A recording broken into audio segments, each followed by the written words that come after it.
সবজি থালি, মটন থালি, এগ থালি, চিকেন থালির মতো নিরামিষ দিনগুলিতে খাওয়ার জন্য বানিয়ে নিলাম মুগ ডাল স্পেশাল থালি। একদম অনুষ্ঠান বাড়ির মতন, ঠাকুরের হাতে রান্নার মতনই বানালাম মুগ ডাল। ঘরে মুগ ডাল বানালে বেশিরভাগ সময় মাছ, মাংস, ডিম থাকলে মুগ ডালটা ভাতের সাথে বেশি উপভোগ করে খাওয়া যায় না। তাই আজকে নিরামিষ দিনের জন্য বানিয়ে নিলাম আমার এই স্পেশাল মুগ ডালের থালা, যাতে মুগ ডালটা বেশ ভালো করেই খাওয়া যায়। আর সাথে এমন কিছু পদ রেখেছিলাম যেটা মুগ ডালের সাথে মানায়। তাই আজ ঘরেই বানালাম মুগ ডালের স্পেশাল থালি।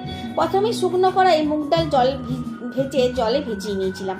তারপরে ফুলকপি, ক্যাপসিকাম, পনির টুকরো টুকরো করে কেটে কড়াই 5 ফোড়ন দিয়ে ভেজে নিলাম। তারপর ভিজিয়ে রাখা মুগ ডাল দিয়ে নেড়ে চেড়ে ফুটতে দিলাম।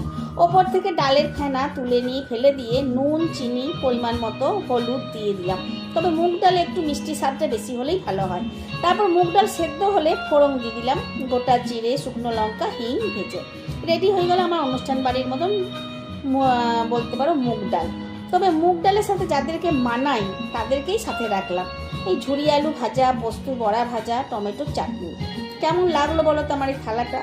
লোভনীয় হলে অবশ্যই নিরামিষ দিনগুলিতে একদিন করে খাবেন। ভালো লাগলে সাবস্ক্রাইব করবে। ধন্যবাদ।